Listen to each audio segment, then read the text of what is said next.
Ngayong araw, napagkasunduan nga namin ulit ni Mrs. na kumain sa labas.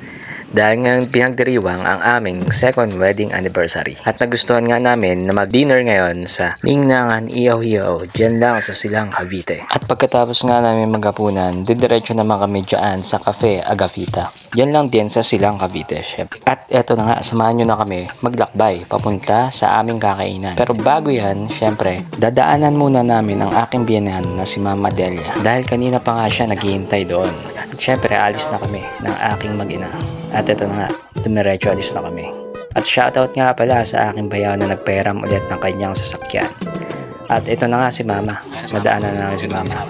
At si Mrs. naman ay nagpalit na ng upuan. Dito na siya sa aking tabi. At dumiretso alis na kami ulit. Pagkatapos na tayo, dire-diretso na kami hanggang sa makapunta na kami sa aming kakainan. Diyan nga sa Silang Cavite, sa Ningnangan Ihaw-Ihaw. At eto na nga, nakarating na nga kami sa Ihaw-Ihaw na ito. Ayan. Maganda ang ambience dito at medyo wala masyadong tao nung dumating kami kasi nga weekdays pa lang. Siguro kapag weekends maraming tao dito na nagda-dine in din. Kasi kilalang kilala ito sa Silang Cavite, ang Ningnangan Ihaw-Ihaw o tinatawag nilang fan side Ningnangan. At pumasok na nga kami sa loob. Pagbuka na pa lang may mga menu dito sila sa harapan. At dumiretso na nga kami sa may kahera nila upang pumili ng napakaraming pagkain o patahe na meron sila dito. Kaya pumili na nga kami ng aming kakainin ngayong gabi. Siyempre hindi mawawala dyan ang sisig, ang sinampalukang lechon belly, at meron din kaming pinili na pusit at pinaadobo na lang namin ito. At marami pa kayong makakitang pwedeng pagpili ang pagkain dyan. Nandyan na sa harapan ninyo.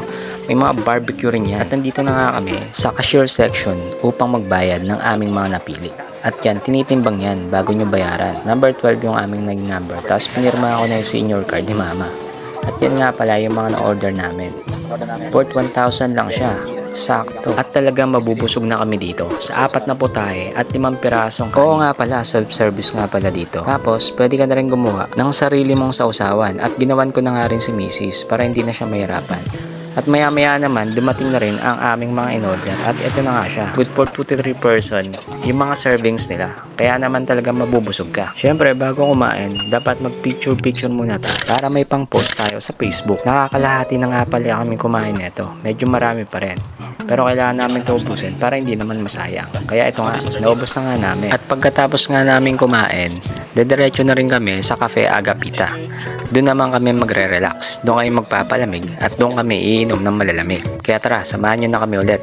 Puntahan na natin ang Cafe Agapita. Medyo malapit lang ito sa Ningnangan, itong Cafe Agapita na pupuntahan namin. Kaya naman nakarating na kami agad dito. At yan, bumaba na rin kami agad upang makapagpalamig sa loob ng Cafe Agapita. At sabi ko nga kay Mrs. doon tayo ulit sa pinagpwestuhan namin dati. Ayan, naglakad-lakad na nga kami. At syempre may view dito na pwede nyo agad pagpicturan.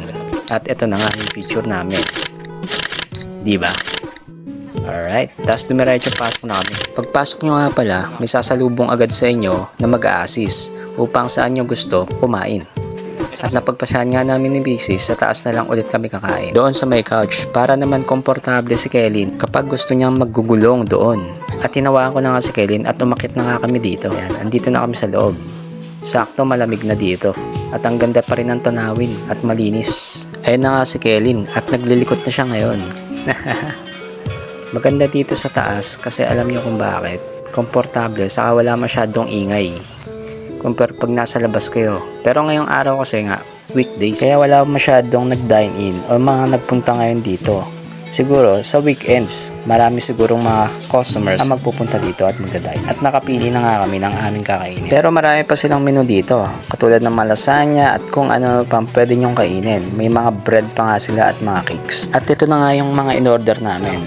Kay Mrs. yung strawberry, sa akin naman yung matcha tea, at kay Mama naman yung hot matcha. At nag-order din kami ng mga potato, wedges at 1 slice cake. At pagkakataon na rin namin magpa-picture kay Kuya. Kaya nakuha na niya kami agad. At ito na naman nga si Kellyn, nagkukulit na siya kasama ang kanyang mami. Yan. Kaya naman maya-maya umalis na rin kami dahil si Kellyn tinatopak na. Kaya bumaba na kami at hinawaan ko na ulit si Kellyn. Pero bago yan, syempre, pumunta muna kami sa mga picture destination nila dito. Kaya pagkakataon na rin namin mag-family selfie. Kaya't magpaikot-ikot hanggang sa mahilo sa Kellyn. Tignan nyo ang mangyayari habang umiikot kami.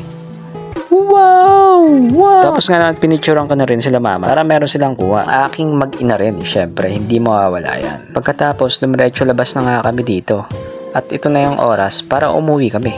Dahil mag-aalas 10 na ng gabi. Siguro sa pagkakataong ito, nais ko nang magpasalamat sa mga nanood at umabot sa video na ito. Sana po sa mga susunod ko pa na short vlog ay manood pa din po kayo. Sa pagkakataong ito, nais ko na rin batiin ang aking asawa na happy second wedding anniversary sa akin. At sana ay patuloy pa tayo magmahalan, bumuo ng malaking pamilya at magkaroon ng mga anak na masisigla. Hanggang dito na lang po. Hanggang sa muli. Bye-bye!